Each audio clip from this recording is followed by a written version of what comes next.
కూటమి ప్రభుత్వం అధికారాన్ని అడ్డం పెట్టుకొని వైకాపా నాయకుల మీద, వైకాపా కార్యకర్తల మీద దాష్టికాలకి పాల్పడుతోంది.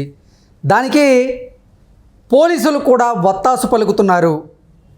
మీరు సప్త సముద్రాలు దాటి అవతలకి వెళ్ళినా కానీ మేము అధికారంలోకి వచ్చిన తర్వాత మిమ్మల్ని వెంటాడతాం అంటూ నిన్న జగన్మోహన్ రెడ్డి ఆంధ్రప్రదేశ్ ప్రభుత్వం మీద, అలాగే పోలీసు వ్యవస్థ మీద సంచలనమైనటువంటి వ్యాఖ్యలు చేసినటువంటి నేపథ్యంలోనే ఇప్పుడు కొంతమంది నెటిజన్లు జగన్మోహన్ రెడ్డిని ప్రశ్నిస్తూ ఉన్నారు.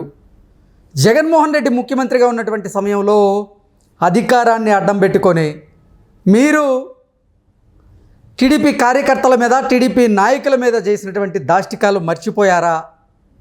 మీరు చేసినవి మీకు ఇప్పుడు గుర్తులేవా అంటూ కొంతమంది నెటిజన్లు జగన్మోహన్ రెడ్డిని ప్రశ్నిస్తున్నటువంటి నేపథ్యంలోనే దీని మీద మనం విశ్లేషణ చేసుకునేటువంటి ప్రయత్నం చేద్దాం. ప్రస్తుతం మనతో పట్టున్నారు ప్రముఖ రాజకీయ విశ్లేషకులు, ప్రముఖ సీనియర్ జర్నలిస్ట్ దుర్గా వడ్లమణి గారు. వారితో మాట్లాడదాం. దుర్గా, నమస్తే అండి. నమస్తే.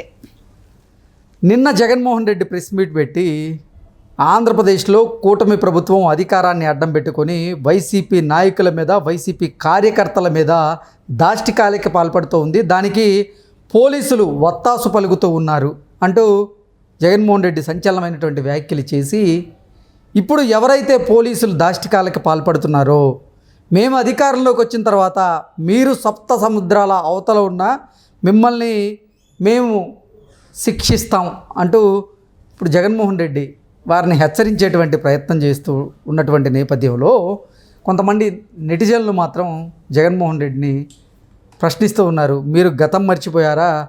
మీరు అధికారంలో ఉన్న సమయంలో అధికారాన్ని అడ్డం పెట్టుకొని మీరు చేసినటువంటి దాష్టికాలు, మీరు టీడీపీ నాయకుల మీద, టీడీపీ కార్యకర్తల మీద ఎన్ని దాష్టికాలు చేశారో మీకు గుర్తులేవా? మీరు గతం మర్చిపోయారా అంటూ కొంతమంది ప్రశ్నిస్తూ ఉన్నారు. మేడం, దీని మీద మీ విశ్లేషణ ఏంటి? మీరు చెప్పినట్టుగా ఆయన గతం మర్చిపోయారు. అదే సినిమాలో వీడికి అసలు చూపించండి రా అంటుంటాడు కదా ఒక క్యారెక్టర్. అలాగా ఈయన ఎవరికైనా చూపించాలి. ఒక్క 5 ఇటు తీసేసుకుంటే అన్న డైలాగ్ మర్చిపోయాడా?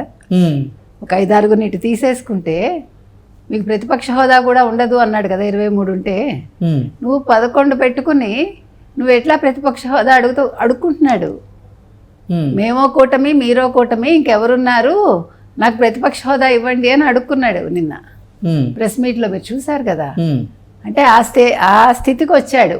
ఇప్పుడు ప్రతిపక్ష హోదా ఎన్నిసార్లు చెప్పినా మనం ఒకటేనండి, అతనికి పవర్ ఉండాలి, అతనికి చుట్టూ మనుషులు ఉండాలి, సెక్యూరిటీ ఉండాలి, లేకపోతే అడుగు తీసి అడుగు వేయలేడు. ఇప్పుడు ప్రతిపక్ష హోదా ఇస్తే క్యాబినెట్ ర్యాంక్ వస్తుంది కదా. సో అది అతని ఉద్దేశం, మెయిన్ అది. సో అయ్యన్న పాత్రుడు ఇవ్వడు. నేను అడిగాను, ఇవ్వలేదు కాబట్టి నేను రావట్లేదని నింద టీడీపీ కూటమి మీద వేయడానికి ఆయన ఎత్తిది. కానీ నవ్వుతాడు ఎవడైనా. 11 సీట్లు పెట్టుకుని ప్రతిపక్ష హోదా ఏంటండి? కూటమి ఏంటి? ఆయన కూటమిలో ఎక్కడున్నాడు? ఆయనదో కూటమిట, మరి ఏం కూటమో? సింహం సింగిల్ గానే వస్తుంది అన్నాడు కదా, మళ్ళీ కూటమి ఏంటి? అది ఆయనే సమాధానం చెప్పాలి.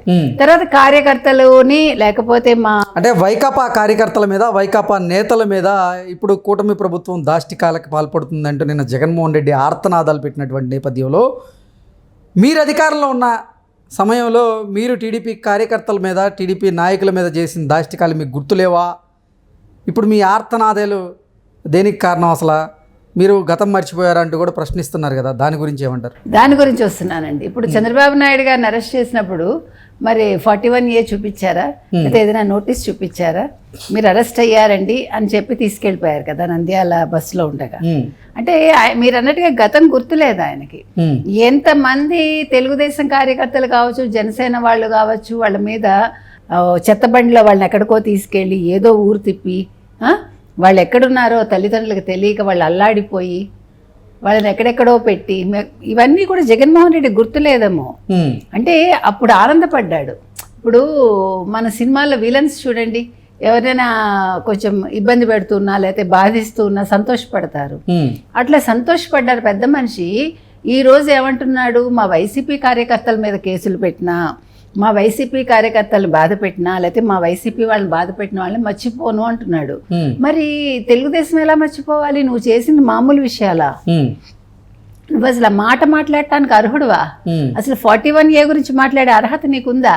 ఓకే. కదా. అంటే గతం ఎలా మర్చిపోయాడు ఈయన? ఇప్పుడు సినిమాలో ఇట్లా చూడండి, ఒకసారి ఇలాగా నెత్తిమీ కొడితే మళ్ళా గతం గుర్తుకొస్తూ ఉంటుంది.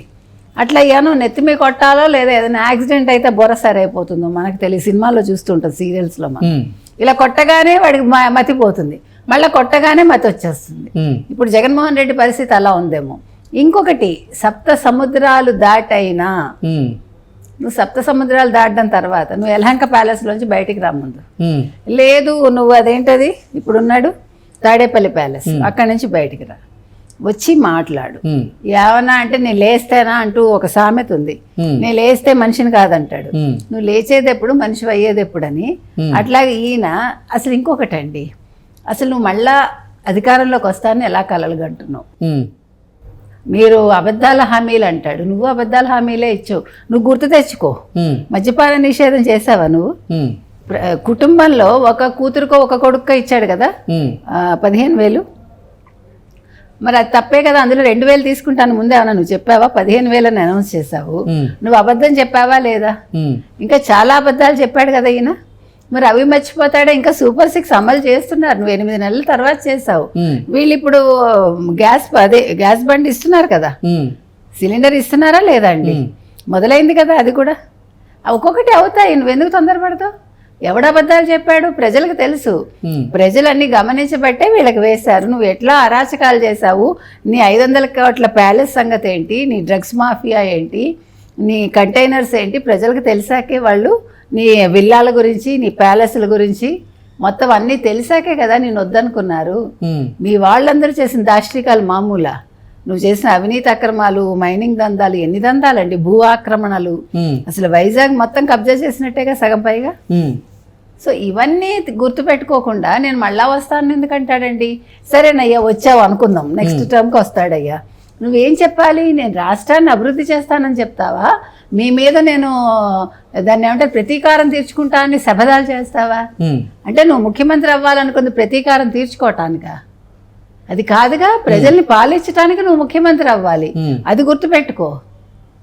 అది లేకుండా అభివృద్ధి గురించి మాట్లాడకుండా ఎంతసేపు మీకు ఉచిత పథకాలు ఇచ్చేస్తాను, నేను వచ్చి మీ మీద రివెంజ్ తీసుకుంటాను, ఎవరు కూటమి ప్రభుత్వానికి సంబంధించిన వాళ్ళ మీద లేదా పోలీస్ అధికారుల మీద. ప్లస్ ఆయన చదివి వినిపిస్తున్నాడండి కేసుల గురించి. సోషల్ మీడియాలో ప్రశ్నిస్తే మీరు కేసులు పెడతారా అంటున్నాడు. అసలు బూతుల గురించి మాట్లాడావా నువ్వు? వర్రా రవీందర్ రెడ్డి నిన్న షర్మిల చెప్పింది కదా, ఇదే వర్రా రవీందర్ రెడ్డి నా పుట్టుకను ప్రశ్నించాడని అడిగింది ఆవిడ. మరి దాని గురించి ఎందుకు మాట్లాడు? నీ చెల్లిని అవమానిస్తే నువ్వు నోరు మూసుకొని నీకు చీము నెత్తురు లేకుండా కూర్చుని ఉన్నావా నువ్వు? మరి దీని మీద చెప్పాలి కదా. నిన్న ప్రెస్ మీట్లో భారతీరెడ్డి పియ్యే అండి అతను. అంటే భారతీరెడ్డికి తెలియకుండా వాడు మాట్లాడే దమ్ము ఉంటుందా వాడికి? అంటే భారతీరెడ్డి స్క్రిప్టా, అవినాష్ రెడ్డి స్క్రిప్టా, లేకపోతే ఇద్దరు స్క్రిప్టా? అది చెల్లెల్ని అవమానించడం అనేది ఆడబడుచుని ఇట్లా ఒకటా రెండా? తల్లిని అవమానించారు మీరు. అంటే రాజశేఖర్ రెడ్డికి పుట్టలేదు అంటే విజయమ్మ క్యారెక్టర్ అసాసినేషన్ చేసినట్టేగా. మళ్ళీ సిగ్గు లేకుండా విజయమ్మ చేత మళ్ళీ మీరు ఒక వీడియో రిలీజ్ చేయించారుగా. అంతకు ముందు లెటర్లో ఆవిడ ఏం రాసింది? ఒక బిడ్డ ఇంకో బిడ్డకు అన్యాయం చేస్తే తల్లి అన్యాయమైన బిడ్డ వైపు ఉండాలి అంది.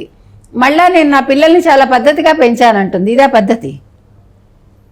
విజయమ్మ గారు మాట్లాడిన దాంట్లో బెదిరింపులు ఉన్నాయా? లేదు ఎవరైనా ఏదో చెప్తారు చూడండి, మెడ మీద కత్తి పెట్టి మాట్లాడించటం అని, అట్లా ఏదైనా బెదిరించి మాట్లాడిచ్చారా? ఎవరికీ తెలియదు. పైగా మా అమ్మని చంపానంటారు, కారు గురించి తీసుకొస్తారు, ఎప్పుడో జరిగింది అంటాడు. అది నీకు తెలియాలి. ఏదైనా నిన్న ప్రెస్ మీట్ అనేది అంటే ఏం మాట్లాడాలో తెలియక ప్రజల్ని డైవర్ట్ చేయడానికి డైవర్షన్ పాలిటిక్స్ అని అంటున్నారు చూడండి. తెలుగుదేశం కూటమిది కాదు, వైసీపీదే డైవర్షన్ పాలిటిక్స్ ఖచ్చితంగా. ఎందుకంటే ఆయనకి ఇప్పుడు ఏం చేయాలో తెలియట్లా. కేసులో పక్క ఉంటాయి, ఇప్పుడు బెయిల్ రద్దయిపోతే జైలుకి వెళ్ళాలి, అదో భయం ఉంది. ఇప్పుడు బీజేపీ వాళ్ళు సహకరిస్తారో లేదో ఆయనకి తెలియదు. అందుకని ఇవన్నీ కూడానండి. ఓకే అండి, థ్యాంక్ యూ సో మచ్.